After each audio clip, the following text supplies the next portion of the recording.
warahmatullahi wabarakatuh.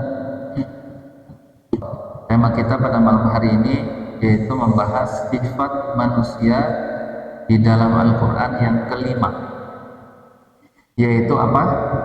Suka mengeluh. Ini berlaku kepada setiap manusia, ya. Sifat ini adalah bawaan lahir yang pasti ada dalam setiap diri manusia, baik mereka itu orang-orang yang diberikan kecukupan oleh Allah ataupun memang Allah takdirkan kehidupannya serba dengan kekurangan. Karena sudah menjadi tabiat manusia, maka dalam kondisi apapun manusia itu senantiasa mengeluh, ya.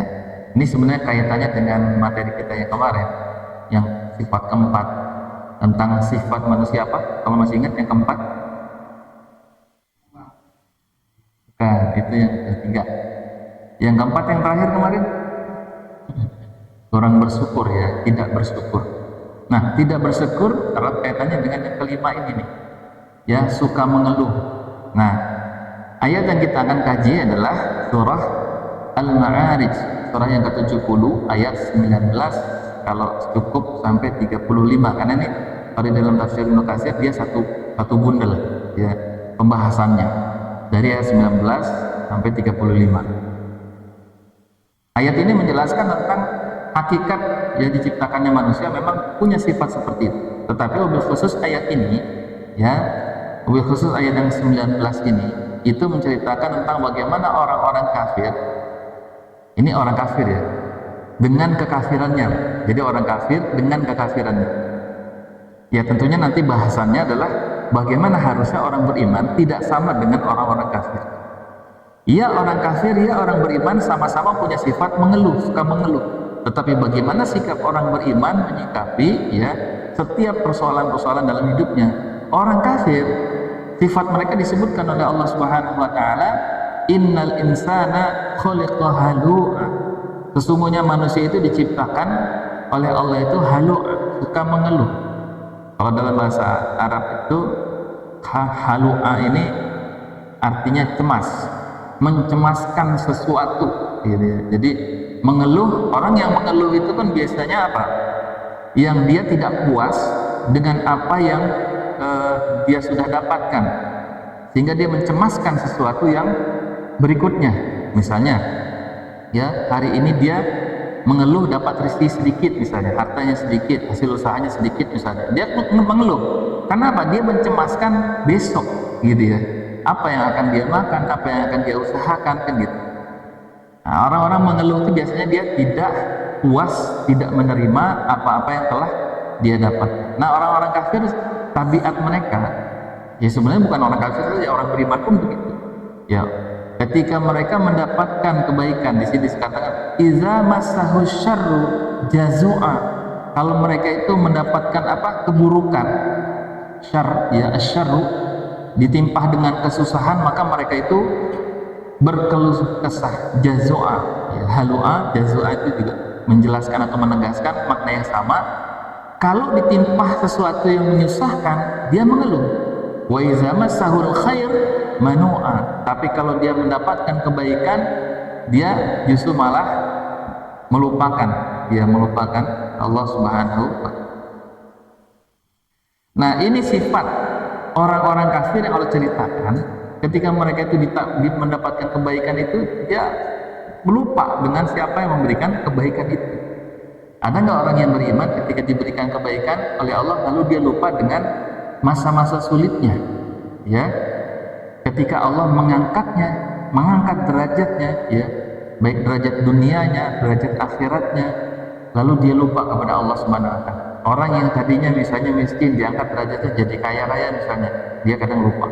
Orang yang tadinya tidak berilmu lalu dia banyak belajar, kemudian dia mendapatkan ilmu yang banyak, menjadi seorang ulama, seorang hafiz dan lain sebagainya, kadang-kadang bisa juga menyebabkan dia lupa, akhirnya berlaku sombong terhadap manusia yang dianggapnya dipandang remeh, begitu ya. Nah, itu manusia begitu. Nah, orang beriman harusnya bagaimana untuk bisa, saya langsung kepada poinnya. Jadi biasanya kalau dalam sifat yang pertama sampai yang keempat saya jelaskan dulu secara definisi, terus hadis-hadis Rasul, qaul ulama, perkataan ulama, terus bagaimana cara menghindarinya. Saya langsung ngambil ke poinnya tentang bagaimana supaya kita sifat yang memang bawaan lahir suka mengeluh ini itu dikendalikan. Jadi ayat ini sekaligus, ayat selanjutnya ya, sekaligus memberikan obat. Jadi Al-Quran itu sebagai syifa, sebagai obat agar sifat mengeluh, ya suka mengeluhnya pada manusia ini bisa terobati ya, gitu. Harusnya bagaimana? Nah, harusnya bagaimana? Inilah sifat-sifat orang-orang yang beriman yang seharusnya mereka miliki. Supaya apa? Mereka tidak mengeluh ya manakala dia mendapatkan kesusahan, dan dia tidak lupa kepada Allah manakala dia mendapatkan kebaikan. Apa obatnya? Ya di sini dikatakan, kalau tadi kalimatnya sesungguhnya manusia diciptakan dalam keadaan suka mengeluh, ketika dia mendapatkan keburukan dia mengeluh, ketika dia mendapatkan kebaikan dia lupa, illal musallin, kecuali orang-orang yang sholat. Ini salah satu obatnya, itu orang yang senantiasa sholat. Makanya kebanyakan orang-orang yang suka ngeluh itu orang yang ninggalin sholat biasanya. Orang yang ninggalin sholat itu mudah sekali mengeluh. Mengapa? Ya jelas dalam Al-Quran disebutkan inna sholata tanha 'anil fahsya'i wal munkar. Orang yang sholat itu berarti dia berzikir kepada Allah.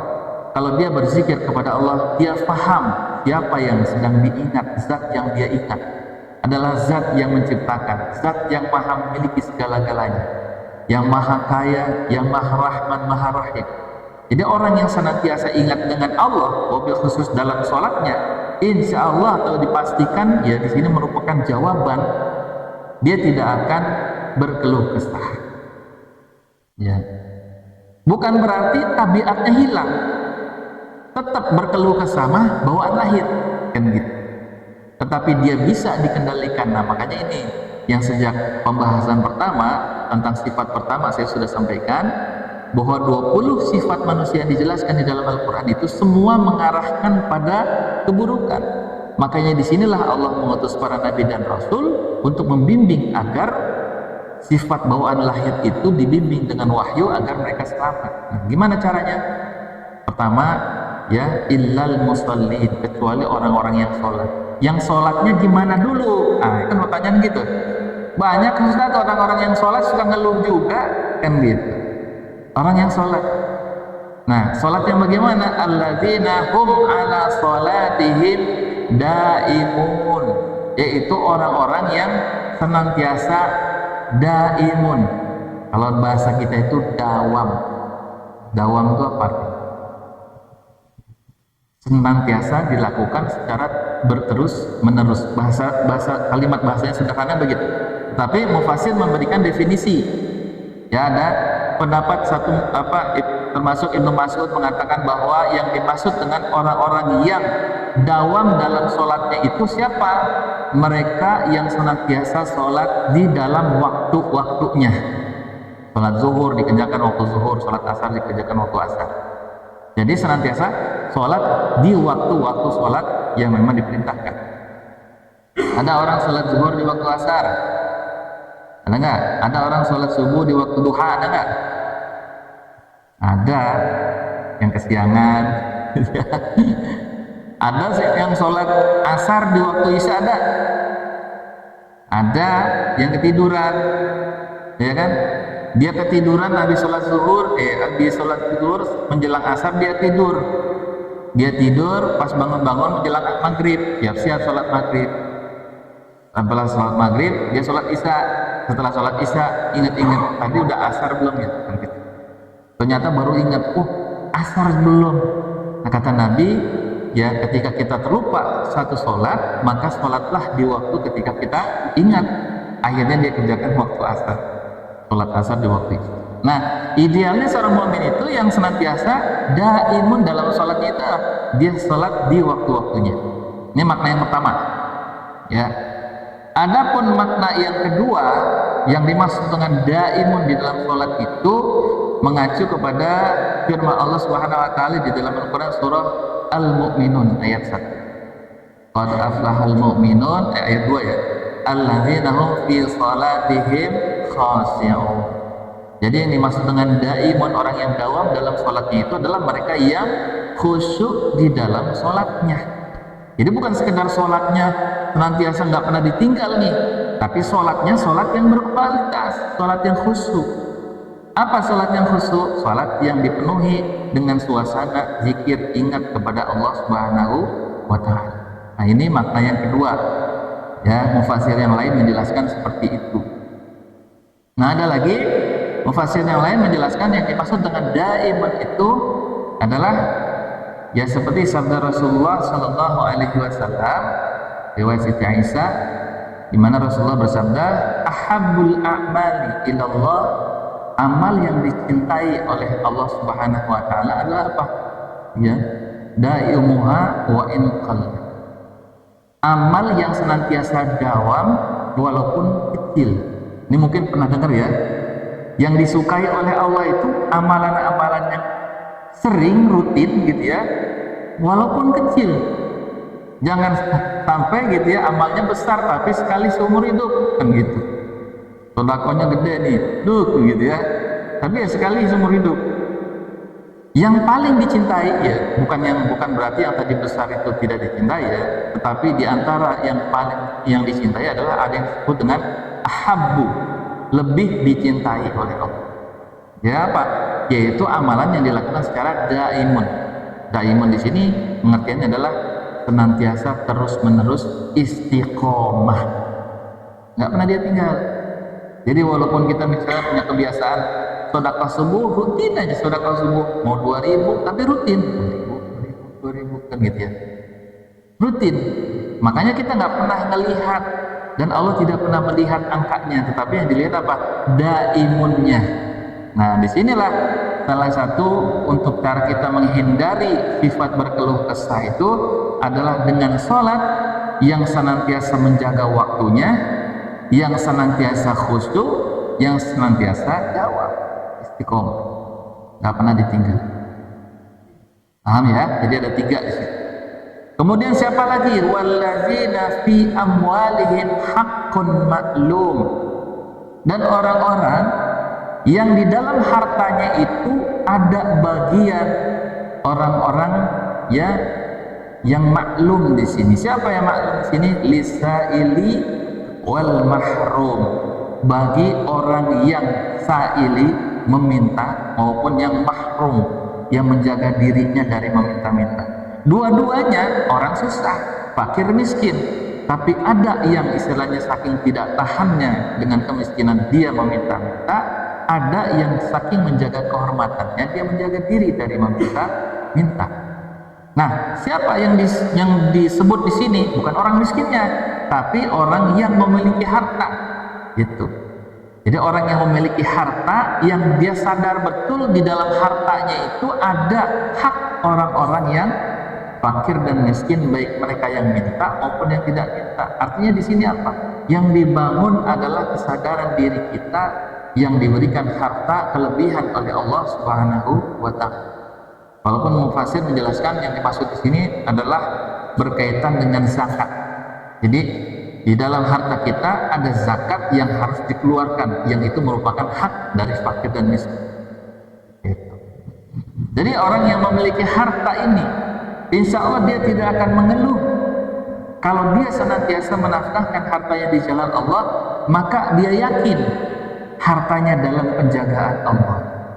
Dia tidak khawatir, dia tidak mengeluh dengan hilangnya harta, dengan semakin sedikitnya harta, dia tidak pernah khawatir. Ya. Kalau dia tidak menjaga hartanya, tidak menafkahkan hartanya di jalan Allah, tidak berbagi dengan sesama, yang ada dia malah khawatir, tadi cemas, berkeluh kesah. Bagaimana seandainya harta saya udah cari dengan susah payah, ini saya kasih lagi sama orang lain, kan gitu. Ada yang berpikiran seperti itu. Dia berpikir dengan berbagi kepada orang lain itu hartanya kemudian berkurang. Lalu bagaimana caranya saya untuk menutupi lagi kekurangan itu? Besok lebih gencar lagi nyari hartanya. Tapi dia merasa gitu ya, hartanya itu hilang. Nah, orang yang tadi ya dibarengi dengan sholat yang khusyuk, dia yakin Allah yang maha memberikan rezeki, maka ketika dia yakin di dalamnya ada harta milik orang lain, dia akan berikan itu. Dan dia tidak pernah mengeluh dengan apa yang dia sudah berikan kepada orang lain. Ya, ini nggak semua orang yang diberikan harta itu dia punya kesadaran ini. Ada orang yang diberikan harta makin tamat, makin pelit, makin gigir. Ada kan seperti itu? Ada ya cerita-cerita seperti itu. Nah, mudah-mudahan kita tuh menghindari sifat-sifat itu. Maka karena memang ini sifat yang disebutkan adalah sifat orang yang beriman, pasti seperti itu orang yang beriman. Waladzina fi amwalihim haqqun ma'lum. Kemudian ayat selanjutnya ya, bagi orang yang meminta dan menjaga diri, waladzina yusaddiquna biyaumiddin, dan orang-orang yang membenarkan, yang meyakini, mempercayai yaumiddin. Apa yaumiddin? Maliki yaumiddin. Apa? Yang menguasai hari pembalasan. Hari kiamat, hari pembalasan. Kan ada urutannya. Hari kiamat, yaumul hisab, yaumul jaza, hari pembalasan. Nah, orang yang beriman ini mereka percaya dengan kehidupan akhirat. Kenapa? Apa hubungannya dengan tidak mengeluh, tidak berkeluh kesah? Ya, dia meyakini apa yang hilang di dalam dunia ini akan diganti oleh Allah Subhanahu wa taala nanti di hari kiamat. Segala kesulitan yang dihadapi di dunia ini adalah dia pandang sebagai ujian dari Allah Subhanahu wa taala, yang dengan ujian itu Allah akan naikkan derajatnya, tinggikan posisinya di hadapan hamba-hamba Allah yang beriman, dan Allah berikan ganjaran nanti di yaumil hisab dengan apa? Pahala sabar, ya, pahala ikhlas, pahala ridha dengan setiap musibah. Enggak ngeluh dia. Kenapa? Dia yakin dengan kehidupan akhirat. Nah, orang yang mengeluh dengan musibah itu dia bisa jadi dalam satu kondisi keyakinan terhadap akhirat itu berkurang gitu. Awalnya mungkin dia percaya, tetapi mungkin ya hari ini kita yakin betul ya akhirat itu ada, tapi kita kan nggak pernah ngalamin musibah seperti hari ini saudara-saudara kita di Jawa Barat misalnya. Apakah kita bisa mempertahankan keyakinan terhadap akhirat ketika kita sendiri mengalami musibah itu? Nah, makanya ini menjadi jawaban, menjadi apa obat kalau kita ditimpa dengan musibah yang Allah berikan kepada kita itu, yakinlah bahwa kehidupan akhirat itu ada balasan bagi orang yang ridha, orang yang sabar, orang yang ikhlas. Jadi sebenarnya ini mencakup, jawaban ini mencakup ridha, sabar, dan ikhlas. Makanya orang yang sebaliknya, orang yang tidak ridha, tidak sabar, tidak ikhlas, dia pasti mengeluh. Dia pasti kembali kepada tabiat aslinya sebagai manusia, suka mengeluh. Ya. Kalau ada yang mau tanyakan, ada pikir, bisa langsung ya. Bisa, ya, silakan. Nanti habisan waktu loh. Mas Iman mau nanya sering habisan waktu. Silakan kalau ada yang mau ditanya. Belum ada ya? Ahmad ada? Ya, kita lanjut nih. Kemudian ayat selanjutnya, ayat yang 27. Walladzina hum min azabi rabbihim musyfiqun, dan orang-orang yang ya senantiasa takut terhadap azab dari Tuhannya. Ya. Ini kaitannya dengan ayat selanjutnya, inna azab rabbihim ghairu ma'mun. Sesungguhnya azab Allah itu tidak ada siapapun yang merasa aman dengan azab. Ini dua ayat satu paket ya pengertiannya.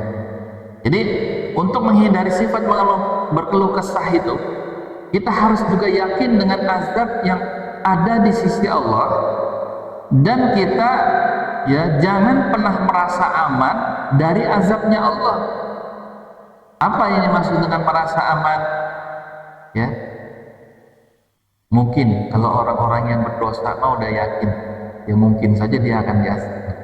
Tapi orang-orang yang taat, orang-orang yang rajin beribadah ini seringkali dia yang lupa dari azab Allah. Padahal Allah sudah katakan inna azaba rabbihim ghairu ma'mun. Sesungguhnya azab Allah itu tidak ada siapapun yang merasa aman, baik dia orang pendosa, orang kafir maupun orang-orang beriman. Enggak ada. Seharusnya tidak ada di antara mereka itu yang merasa aman dari azab Allah.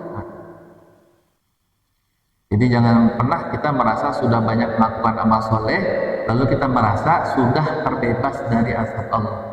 Karena saking Allah itu sangat detil terhadap setiap amal manusia, Allah itu maha adil gitu ya.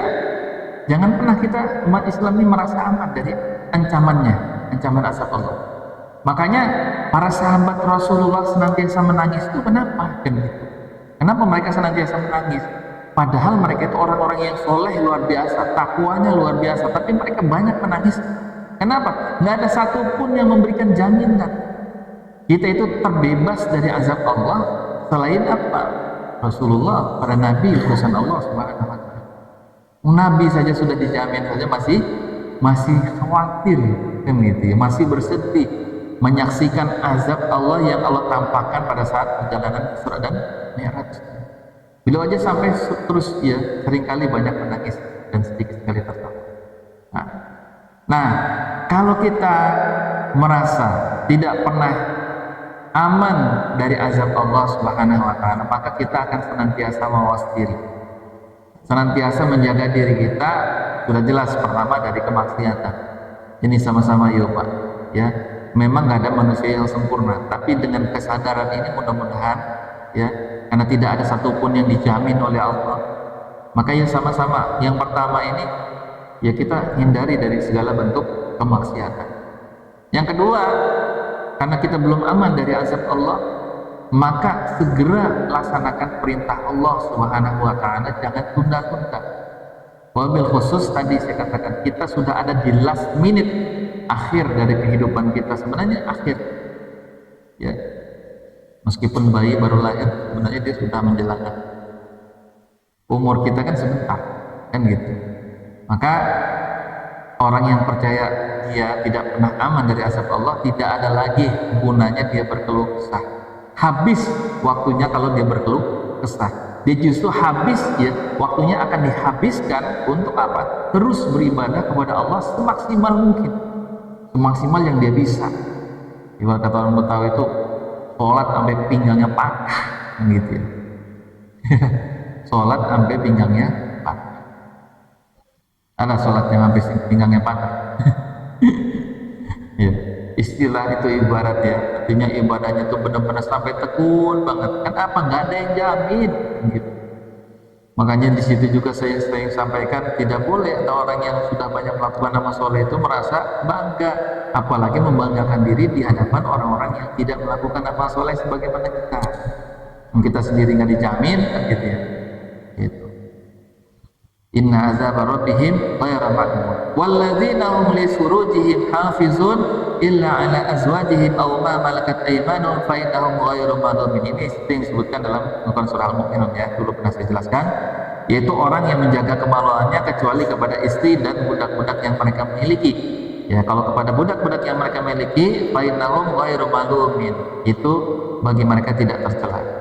Faman ibtagha wara'a dzalika faulaika humul 'adun. Maka siapa yang mencari ya penyaluran syahwatnya kepada selain daripada istri dan budak mereka, maka mereka itulah orang-orang yang melampaui batas. Walladzina hum li amanatihim wa 'ahdihim ra'un. Dan orang-orang yang senantiasa menjaga atau memelihara amanat dan ya janji. Wa amanat wa ahdihim ra'un. Mereka memelihara amanat dan janji. Ini sangat penting sekali. Ya, siapapun yang diserahi amanah, dia wajib menunaikannya. Siapapun yang dia berjanji, dia wajib ya menunaikannya. Dan inilah sifat-sifat orang beriman yang Allah sebutkan agar mereka itu ya tidak berkeluh. Walladzina hum ya bi syahadatihim qaimun. Dan orang-orang yang menjadi atau menegakkan sebagai saksi, menjadi saksi ya, harus menjadi saksi yang seadil-adilnya. Dia tidak boleh menambah ya keterangan ataupun mengurangi keterangan. Makanya seorang saksi dia mesti disumpah atas nama Allah, gitu ya. Baik saksi misalnya yang melihat ru'yat hilal, kan gitu ya. Sesungguhnya saya melihat hilal di misalnya di daerah mana, kan gitu. Dia disumpah di persaksi. Saksinya itu tidak boleh menambah atau lebih. Atau misalnya dia menjadi saksi di pengadilan. Jadi saksi ini dia punya hukum khusus. Dia punya hukum khusus bahwa dia diperintahkan oleh Allah untuk bersaksi kalau dia bersaksi dengan yang disebut dengan ayat ini, hum bisyahadatihim qaimun, dia termasuk golongannya orang-orang beriman. Kalau dia tidak bersaksi atau apalagi bersaksi palsu, menambah dan mengurangi kesaksiannya, padahal dia tahu ya, beda kalau konteksnya dia lupa peristiwanya, yang saya ingat begini-begini, begitu-begitu kan gitu. Beda kalau dia tahu tapi dia hilangkan kesaksiannya, maka di sini diancam oleh Allah Subhanahu wa taala dengan azab yang tadi disebutkan ya di ayat sebelumnya. Walladzina hum 'ala shalatihim yuhafizun, dan orang-orang yang menjaga salatnya. Nah, ini sampai 2 kali ya. Tadi yang pertama apa disebutkan? Illal musallin, kecuali orang yang salat. Lalu di akhir ayatnya itu disebutkan walladzina hum 'ala shalatihim yuhafizun. Ini semua ulama sepakat kalau sampai penyebutan ayat itu 2 kali, ini menunjukkan tentang amalan sholat itu adalah amalan yang paling tinggi derajatnya di sisi Allah. Amalan yang sangat penting sekali. Agar apa? Manusia itu bisa terhindar dari sifat-sifat kemunafikan, sifat-sifat yang senantiasa berkeluh kesah ya, dan sifat-sifat buruk yang lainnya. Ulaika fi jannatin mukramun. Nah, ini ayat yang terakhir, 35-nya. Mereka itulah yang nanti akan dimasukkan fil jannah, fi jannatin, di dalam surga, mukramun. Mereka itu dimuliakan ya, karim, mukramun, dimuliakan. Maksudnya dimuliakan itu mereka diberikan segala macam kenikmatan-kenikmatan yang banyak di dalam surga. Jadi banyak Pak ya, hadirin sifat-sifat orang-orang yang beriman yang Allah jelaskan untuk terhindar dari sifat berkeluh kesah. Karena memang biasanya berkeluh kesah itu erat kaitannya dengan kurangnya percaya ya, kurangnya keyakinan terhadap Allah Subhanahu wa taala yang yang istilahnya wajib menjadi sandarannya orang-orang beriman ya. Allahus samad, Allah ya, tempat bergantungnya makhluk ya, tempat bersandarnya setiap makhluk. Maka kalau kita menjadikan Allah sebagai sandaran kita, maka sebenarnya kita sudah bersandar pada tempat yang sangat kokoh. Orang yang berkeluh kesah karena hidupnya tanpa sandaran, ya bisa jadi karena dia kurang ngaji, ya kan, kurang mengkaji agama misalnya begitu. Apalagi ibadahnya juga kurang, akhirnya apa? Dia nggak punya pegangan. Dia punya teman, kebetulan temannya juga jauh dari agama, akhirnya apa? Temannya justru malah menjerumuskan dia. Sudahlah dia misalnya punya masalah, diajak dijerumusin, misalnya udahlah gua nih kalau punya masalah ini nih solusinya nih kan gitu ya. Ya, nih solusinya kan gitu. Ya, ini teman-teman yang nggak benar kan gitu. Makanya kita pun alhamdulillah ya sebagai seorang mukmin, kita perhatikan saudara-saudara kita, tetangga-tetangga kita yang mungkin mereka itu kurang dalam memahami agama, dalam menjalani kehidupan ini. Kita yang tahu ya kita berikan misalnya nasihat-nasihat yang baik supaya apa? Dia punya pegangan. Apakah ini pertanyaannya? Apakah orang kaya, misalnya, bayangan kita kan orang kaya itu nggak pernah ngeluh ya, karena semuanya itu udah bisa dia dapat. Betul nggak pernyataan seperti itu? Apakah orang yang diberikan kekayaan yang sampai miliaran, gitu, ratusan miliar itu nggak pernah berkeluh kesah? Kan semua kebutuhannya itu udah dipenuhi ya. Apa betul nggak pernyataan seperti itu? Apakah benar orang kaya itu nggak pernah ngeluh? Orang kaya dia memang tidak pernah ngeluh untuk urusan materi, tapi orang kaya bisa mengeluh dalam perkara-perkara yang lain. Makanya saya dari awal saya sampaikan sifat mengeluh, berkeluh kesah ini tidak menentu pada orang-orang susah saja, tapi orang-orang kaya pun sama, karena ini sifat manusia, mau kaya mau miskin sama, ya kan? Orang kaya memang tidak mengeluh untuk urusan materi, tapi dia bisa mengeluh dalam perkara-perkara yang lain. Ya, baik itu misalnya secara emosional, secara sosial, dia punya keluhan-keluhan seperti itu, atau secara fisik misalnya secara sosial, ya orang kaya itu punya masalah sosial, mungkin itu juga nggak semuanya. Kita tahu ya, ada istilah-istilah yang terkenal di tengah-tengah kita itu misalnya apa? Kalau dia punya uang, siapapun jadi saudara, ya kan? Kalau dia punya duit, siapapun ngaku saudara. Kalau dia nggak punya duit, orang pada pergi semua, lagi susah. Nah, dilemanya orang kaya kan gitu. Dia nggak punya secara sosial, dia nggak punya teman sejati yang betul-betul disebut dengan teman, yang bisa jadi sandal dia, tempat curhat, tempat dia ngobrol kan gitu. Nggak ada tuh. Semua pasti bagus-bagusin dia kalau dia lagi kaya tuh. Artinya ini kegelisahan dia. Teman sebenarnya buat dia itu apa sih sebenarnya kan gitu. Nah ini bisa juga karena itu akhirnya dia mengeluh, saya nggak punya teman yang benar-benar teman, yang ada teman tuh manfaatin doang kan gitu ya. Datang di sini ya kan, ujung-ujungnya MD kan gitu ya, minjem duit kan gitu. Atau masalah-masalah yang lain ya, masalah di dalam keluarga. Orang kaya juga punya masalah dalam keluarganya. Misalnya apa? Karena saking dia sibuknya ngurusin bisnis, jarang ketemu istri, ya, jarang ketemu anaknya. Akhirnya antara orang tua dengan anak itu nggak deket, ya. Ketika orang tuanya merintahkan kepada anaknya, anaknya bantah. Karena apa? Kurang dekat dengan orang tuanya. Akhirnya banyak orang kaya yang stres ngadepin apa? Anaknya yang ngebantahnya. Itu jadi jangan dibilang orang kaya itu nggak pernah ngeluh, gitu. Jadi orang kaya bisa ngeluh dalam persoalan-persoalan selain daripada materi. Orang miskin ya juga sama. Kalau mereka keluhannya ya biasa, misalnya seputar harta, seputar masalah maisha, penghidupan. Ya, itu memang biasa. Makanya solusinya, ya caranya untuk menjawab itu sudah Allah terangkan di dalam Al-Quran surah Al-Ma'arij ayat 19 sampai 35. Baik, silakan. Mungkin ada yang mau ditanyakan dulu.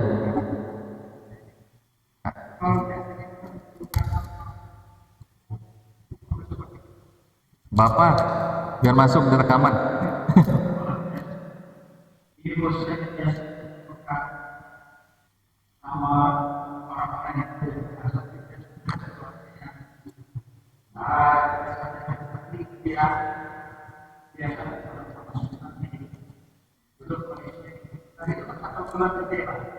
Nggak jelas ya? Nggak jelas ya? Harus disetting lagi kayaknya.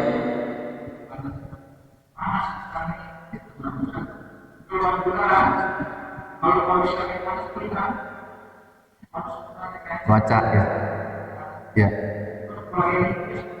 Ya. Iya. Iya.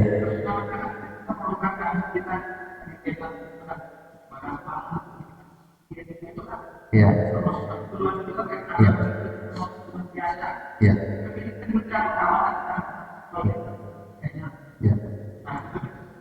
Iya. Ya.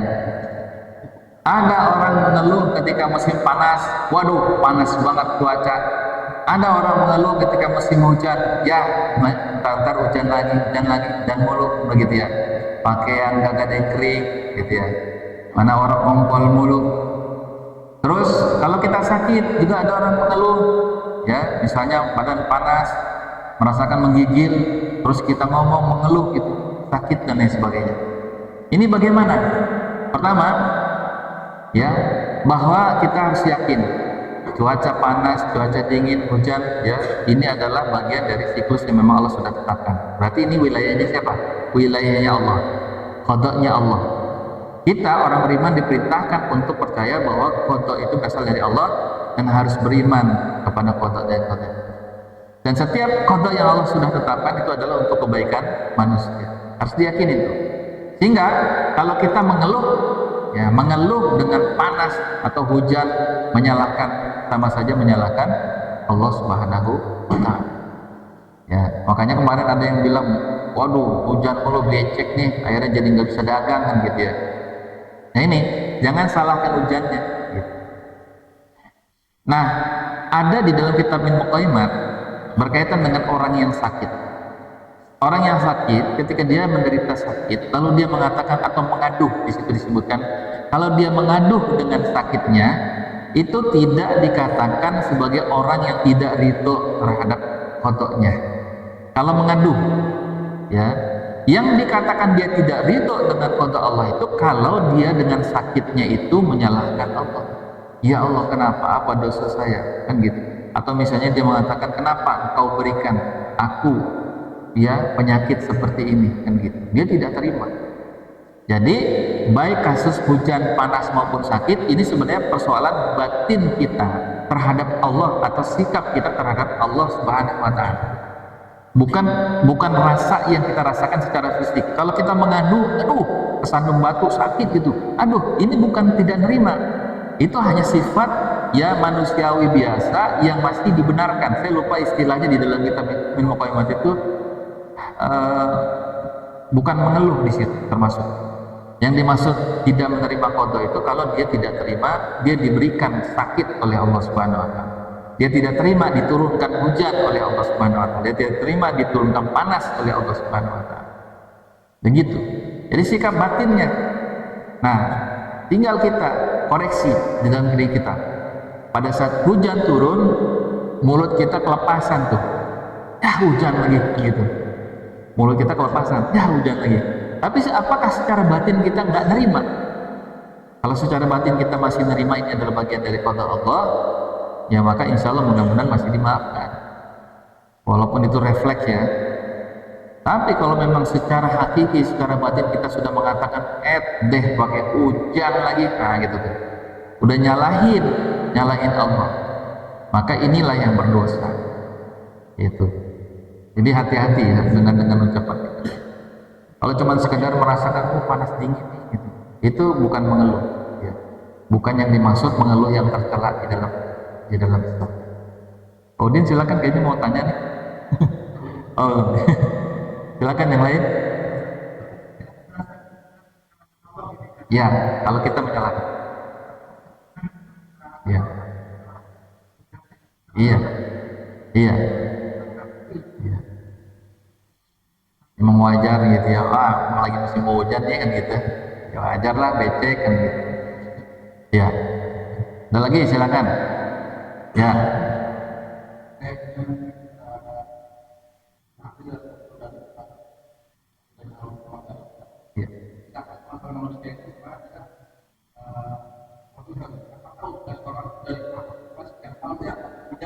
Ya,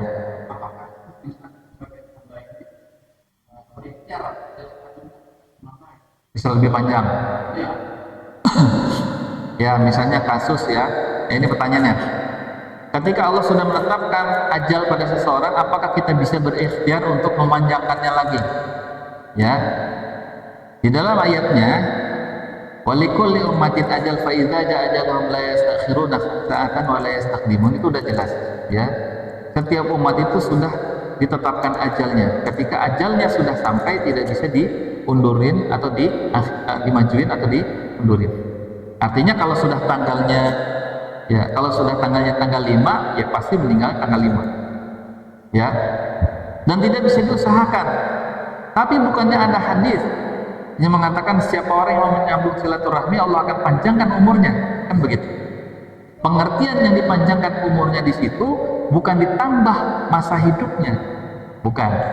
Pengertiannya bukan ditambah masa hidupnya, tetapi itu adalah kalimat istilah, ya, bahwa namanya akan terus hidup lebih lama walaupun orangnya sudah meninggal.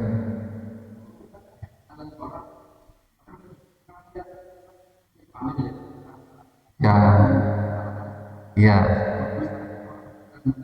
ya, ya. Kalau itu adalah keadaan-keadaan yang orang bisa kondisikan. Kalau dia pengen sehat, dia boleh hidup sehat, ya kan? Kalau dia senang sehat begaran, berarti dia boleh hidup yang kurang sehat. Akhirnya dia mendapatkan penyakit. Tetapi itu bukanlah sesuatu yang dapat memanjangkan atau memundurkan umur kita. Misalnya gini, lu ngerokok cepet mati lu kan gitu, ya kan? Ternyata yang nggak ngerokok juga kan cepet matinya sama. Artinya apa? Kematian adalah sesuatu yang sudah menjadi ketetapan Allah. Tidak ada hubungannya dengan pola hidup sehat atau pola hidup tidak sehat. Nggak ada hubungannya, ya. Jadi ajal itu sebenarnya independen. Dia nggak ada hubungannya antara dia melakukan pola hidup sehat atau tidak.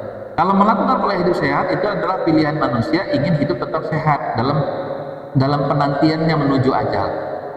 Orang yang menempuhi cara hidup yang nggak bagus, nggak sehat, makanan-makanan yang tidak sehat, itulah bentuk-bentuk penantiannya sampai dia datang ajalnya, gitu. Sementara, ya misalnya ada orang sudah sakit parah, terus dia ikhtiar berobat ke satu tempat, dia sembuh total. Apakah itu pengertiannya ajalnya itu tertunda? Kan gitu? Enggak, pengertiannya memang dia belum sampai ajalnya. Allah memberikan ketetapan ajalnya bukan di situ, tapi sekian bulan berikutnya atau sekian tahun berikutnya. Jadi orang yang sembuh dari sakit parah nih, stadium 4 misalnya kan gitu, tiba-tiba ada orang ngasih resep nih, ya saya punya resep dari orang tua, minum rebusan ini, minum sembuh. Wah, padahal itu penyakit 20-an tahun. Bukan berarti Allah panjangkan umurnya di situ. Sebenarnya mah umurnya memang masih panjang, gitu. Sebenarnya umurnya masih banyak. Itu pengertian dari ayat tadi. Walikulli ummatin ajal fa idza jaa ajaluhum la yastakhiruna sa'atan. Tidak ada seorang pun yang bisa mengakhirkan atau memajukan ya umur manusia itu walaupun sesaat. Jadi dokter yang berhasil menyembuhkan orang itu bukan berarti dokter itu memperpanjang usia. Pengertiannya bukan begitu. Karena memang ajalnya belum sampai. Orang yang hidupnya sehat, lalu kemudian tiba-tiba dia meninggal. Pola hidupnya sehat, tiba-tiba dia meninggal. Itu karena memang apa? Ajalnya sudah sampai. Kan kematian itu nggak nunggu sakit, ya kan? Kematian nggak nunggu sakit. Kematian itu bisa datang kepada orang-orang yang sehat, segar, bugar. Ya, yang disinilah makanya kenapa ya? Karena kematian itu adalah sesuatu yang dirahasiakan oleh Allah, seperti pembahasan kita dalam teman yang lalu, ya, 6 yang dirahasiakan oleh Allah. Salah satunya adalah ajal. Karena ajal itu dirahasiakan oleh Allah, maka setiap orang beriman harusnya banyak-banyak mempersiapkan diri. Inilah yang hakikat yang disebutkan tadi sebagai last minute, ya, waktu-waktu terakhir kita ya sekarang. Besok kita ketemu lagi waktu-waktu terakhir kita. Besok ketemu lagi waktu-waktu detik-detik terakhir kita. Karena kita dengan ajal itu semakin dekat. Kalau kita tidak manfaatkan sebaik mungkin, ya kita akan menyesal. Pasti menyesal. Jangankan orang yang sedikit amal solehnya, yang banyak amal solehnya pun menyesal. Ya, membeda penyesal. Masih cukup waktunya? Ada lagi? Sudah cukup? Ya, saya kira sebagai kesimpulan, mari sama-sama ya kita renungi ayat ini. Allah itu ketika menceritakan tentang diri kita itu untuk membangun kesadaran dalam diri kita bahwa kita memang seperti itu loh sifat kita. Allah udah tahu ketika Allah nyiptain manusia, Nabi Adam dari tanah liat, itu Allah sudah tahu manusia itu sifatnya suka berkeluh kesah.